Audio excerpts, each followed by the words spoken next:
Em estúdio, para analisar os destaques do dia, está João Ferreira Marques, Managing Director da White Star. João, muito bom dia. Começando por esta realidade espanhola, parece que desde a última, e já vamos a uma notícia que foi conhecida esta manhã, mas a primeira questão que te coloco é, parece que desde a última semana a probabilidade de Espanha vir a precisar de ajuda externa aumentou? A probabilidade, penso que se mantenha muito próxima do que hoje, comparado com que há uma semana. O facto de os políticos espanhóis terem que o assumir, ou pelo menos parcialmente, aí já nos parece mais evidente.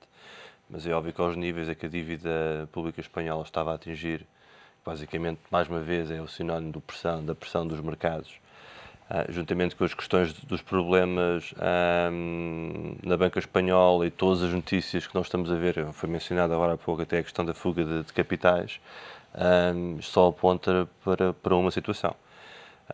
E para além disso, mais uma vez, a questão da banca em si, que precisa de injeções de capital bastante substanciais, só poderão ser feitas de uma forma, a não ser que a Espanha beneficiasse de algo que os outros países não beneficiaram. Quer dizer, isto parece praticamente evidente que isto é uma questão de mais dia, menos dia, mais semana, menos semana.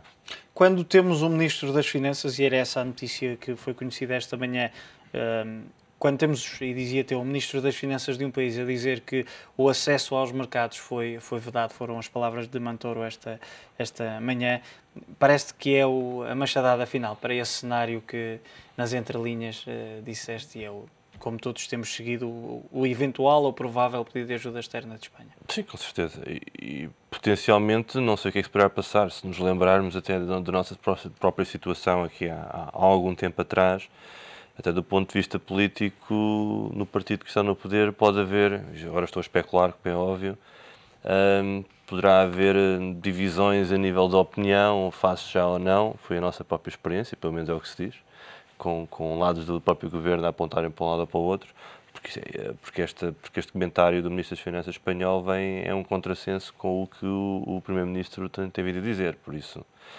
Mas com certeza, isto já são basicamente membros do governo a assumirem publicamente que algo tem que ser feito, e esse algo é o acesso a um apoio. Temos as agências de rating também já, como que, apesar de não ser novidade, anteciparem também já alguns movimentos. A Fitch, por exemplo, cortou o rating às regiões autónomas do país. É também outro dos sinais de alarme na economia vizinha. Parece que poderá surgir esse pedido, mesmo que seja mais direcionado para a banca e mesmo que seja com contornos diferentes das ajudas que recebeu Portugal, Grécia e Irlanda. Parece que poderá surgir antes do verão.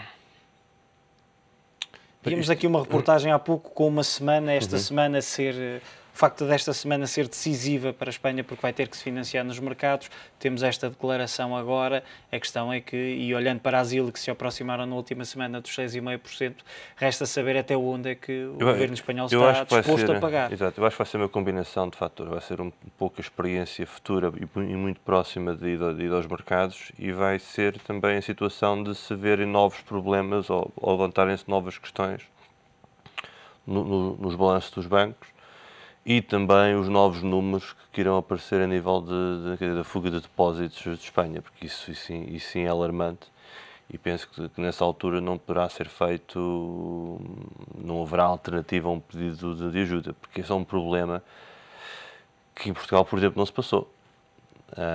Comparativamente, se compararmos Portugal com Espanha e com a Grécia, não houve uma fuga de depósitos, houve uma relativa confiança, pode haver críticas a nível político, etc., mas... A verdade é que até aumentaram os depósitos em Portugal. Que pelo menos criou uma aparente noção de estabilidade, e a própria banca, apesar de ter as suas questões também, a banca portuguesa, tanto a nível de financiamento como a nível de capital, e agora... e com as notícias agora atuais da injeção também de capital, não há a mesma situação que há em Espanha. E em Espanha isto é algo que é insustentável. Quer dizer, este tipo de 100 mil milhões nos últimos 3 meses, quer dizer, não... E a verdade é que, de alguma forma, e ainda não tive a tua opinião a esse respeito, parece que a forma escolhida para auxiliar o Bankia, pelo menos aquela que seria a primeira solução, que era a troca de obrigações do Tesouro por títulos, que depois o próprio Bankia usaria essas obrigações junto do BCE como colateral, parece que essa seria a melhor solução. Sendo que depois, não sei se te lembras, tivemos aquela confusão, o Financial Times lançou uma notícia dizendo que o BCE se estava a opor a esse plano, o BCE disse que não foi consultado a esse nível. Mas olhando para esta estratégia, para esta troca, parece que é possível, uma vez que, direto ou indiretamente, o BCE estaria a financiar diretamente o Estado espanhol, através aqui de uma transação. Quer dizer, se é possível ou não, teoricamente não deveria ser, mas eu digo teoricamente porque também vemos que na Europa as regras têm sido a vir, são adaptadas consoante o contexto e consoante o momento. Mas isso, mais uma vez, estamos a falar do Estado espanhol de estar a procurar uma forma ou outra de não estar a ir levantar mais dívida cá fora precisamente para esse ponto, mas indiretamente ir buscá-lo ao Banco Central Europeu, que é algo que desde o início sempre, além de estar dos estatutos do BCE não poder financiar diretamente Estados soberanos do euro, isto basicamente é um pouco um truque, eu chamaria um truque. Porque na prática é isso mesmo que estaria a fazer o BCE, financiar diretamente. Diretamente, completamente. E é isso que o Estado espanhol, mais uma vez, quer fazer e penso que os outros não irão suportar por dois motivos. Um, é uma quebra substancial da fundamentação e dos estatutos do Banco Central Europeu, em primeiro lugar. E, em segundo lugar, os outros bancos que também já foram apoiados, onde se inclui Portugal, também poderiam questionar o porquê de Espanha ter um tratamento diferente. Exato. Olhando para outra questão, que análise é que fazes do discurso de Merkel quando diz que Espanha é que tem que decidir se precisa de ajuda? Começa a faltar aqui alguma paciência à chanceler alemã. Olhando para as oposições que tem criado, olhando para os auxílios já à Irlanda, à Grécia, a Portugal, agora a iminência de Espanha até de Chipre, parece que de alguma forma...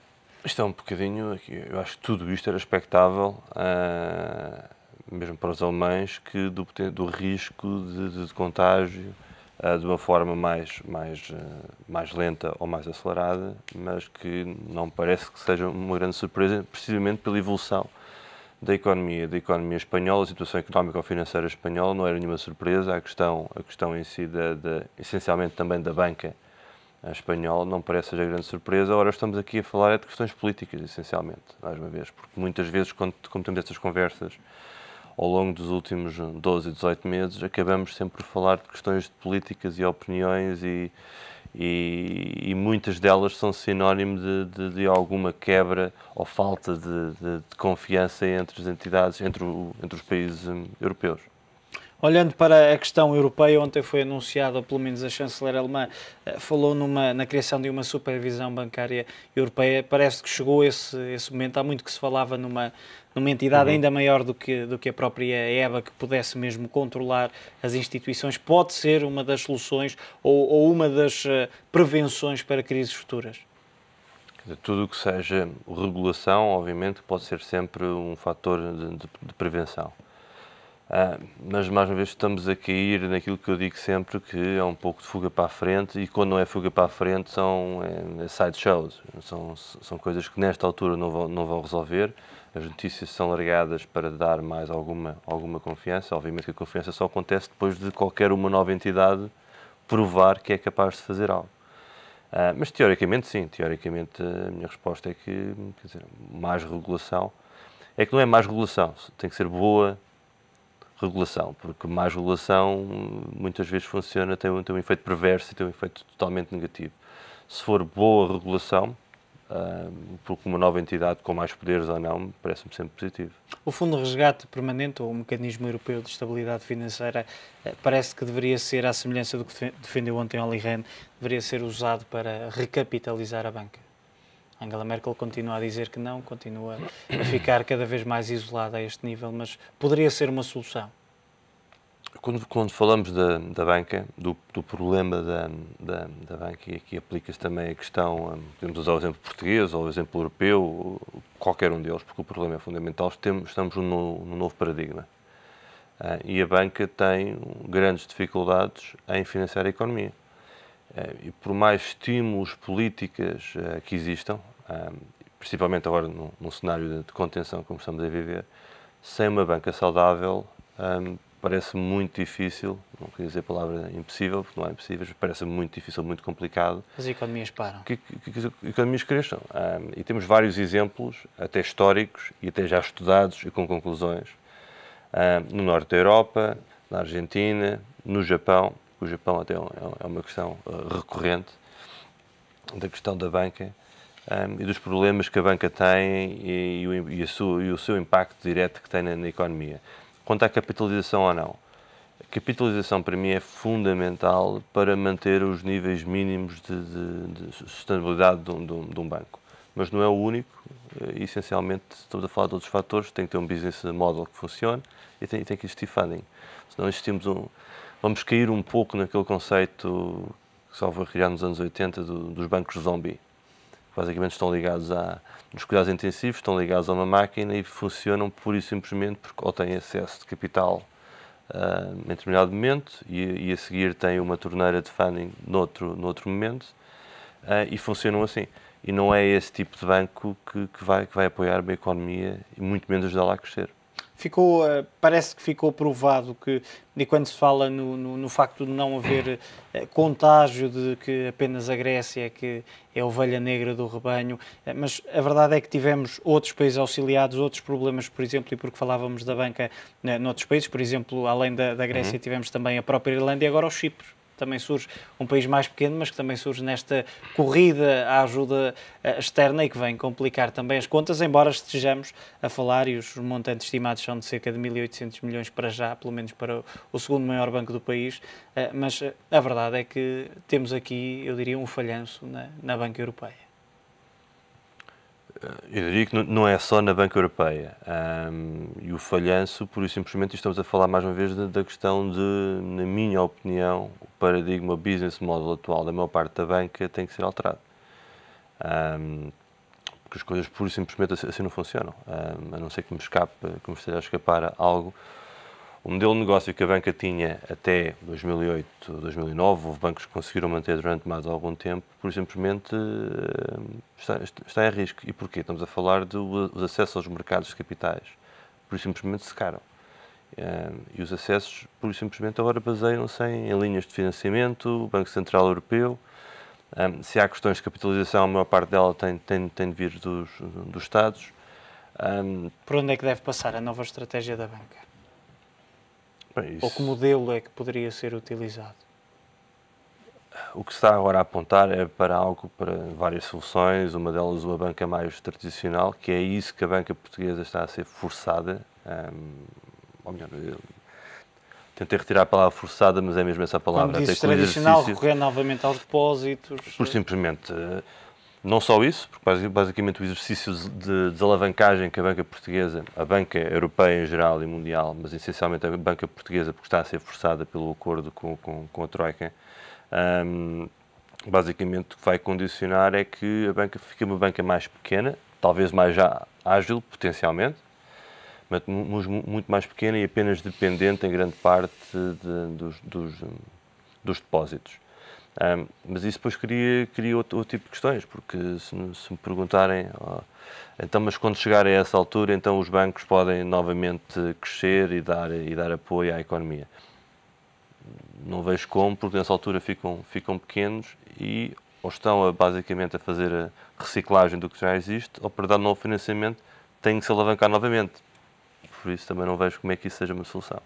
E é o mote ideal para entrarmos na banca portuguesa, João. Parece que estes aumentos de capital, estes recursos à ajuda do Estado, anunciados ontem já pelo BCP, 3.000 milhões, o BPI também pediu 1.000 milhões, ou vai pedir 1.000 milhões, vão servir, e agora volto a colocar-te a pergunta, mas do outro lado, vão servir para dar alguma força à economia real, sendo que essa parece ser uma das armas utilizadas pelos banqueiros. Este dinheiro, pelo menos, vai ajudar não apenas a atingir os rácios necessários e impostos pela EBA e pelo Banco de Portugal, mas vai servir também para pôr de novo a economia a trabalhar. Parece-te que vai ser esse o cenário? A parte dos rácios, pelo menos, parece que está garantida. Sim. Mas a minha opinião, mais uma vez, em linha com o que já disse, é um contrassenso aparente com as mais recentes notícias e opiniões, mas arriscava a dizer que o impacto ia ser zero. Não consigo entender onde é que esse impacto em si poderá ser positivo. Porquê? O capital em si não é o capital que vai dar financiamento. Não é uma fonte de funding, não é daí que a economia vai ser apoiada. O argumento que se pode utilizar é os bancos estão mais fortes, ficam mais fortes a níveis de rácios, de capacidade, etc. Mas aparentemente o que me parece a mim é que não é só uma questão de tornar os bancos mais fortes, mas também de compensação por aquilo que eles já deviam ter, por perdas nos balanços, etc. É uma operação só para a EBA ver? Não só para a EBA, quer dizer, a capitalização é necessária para manter os bancos em rácios saudáveis. Agora, e o argumento poderá ser um banco mais saudável a nível de rácios tem acesso a financiamento e aí sim o financiamento pode ser canalizado para a economia. Mas a questão é, os bancos vão ter acesso a financiamento novo? Sem esse acesso a financiamento não é o facto de terem mais capital que vai resultar no imediato, pelo menos, ou mesmo no médio prazo, em injeções de funding na economia. Só com o BPI, BCP e Caixa temos qualquer coisa como 6.600 milhões de euros e o resto da banca. Outros bancos que vão precisar de ajuda externa. Vamos ter os 12 mil milhões suficientes para auxiliar a Banca Nacional? Dizer, ou é o que há disponível e o resto os bancos vão ter que descobrir sozinhos? Sem termos dados técnicos, o que podemos aqui especular é que potencialmente esse montante, que há algum tempo atrás era dado como muito grande e com grande margem de folga, de manobra, agora teoricamente se extrapolarmos um pouco talvez não o seja. Mas quer dizer, há outros bancos que terão outros instrumentos, há bancos que não terão também tanta necessidade de capital, há bancos que de uma forma ou outra têm uma base acionista que de uma forma mais fácil, se bem que hoje não é fácil de todo ter acesso a capital, poderão financiar-se em grande parte. Eu acho que há outras alternativas, mais para um ou outro banco. Os bancos que vão recorrer à ajuda estatal vão conseguir ou vão ter, vamos olhar pelo lado do Estado, parece que vai haver um acompanhamento maior, ou seja, vão disponibilizar esta ajuda, mas vão também acompanhar mais de perto, e não queria usar a expressão de intervirem nos bancos, mas poderão acompanhar mais de perto os trabalhos dessas instituições, ou não? Nuno Amado dizia ontem que a gestão do BCP ia ficar intacta mesmo depois do pedido de 3 mil milhões. É este o cenário para a banca que recorrer à ajuda do Estado? Eu acho que, se nos recordarmos há algum tempo atrás, inclusivamente falava-se da intervenção e de membros da administração serem do Estado. Foi algo que a banca conseguiu resolver, por isso acho que na gestão do dia-a-dia tal pressão ou tal monitorização não será tão sentida, mas que haverá alguma pressão a nível política de caso, por exemplo, vamos supor aqui, de uma forma hipotética, que daqui a algum tempo, algumas semanas, alguns meses, não se vê nenhum efeito positivo a nível do financiamento para a economia portuguesa, a pressão política será, obviamente, de virem, às vezes estou a especular, estou a antecipar coisas, de virem para a imprensa e, por simplesmente, dizerem que a banca, o banco A, B ou C não está a seguir o acordo, ou que tinha sido acordado. Isso, mais uma vez, é por especulação. João, muito obrigado pela tua análise. Obrigado. João Ferreira Marques, Managing Director da White Star, com a análise aos destaques do dia.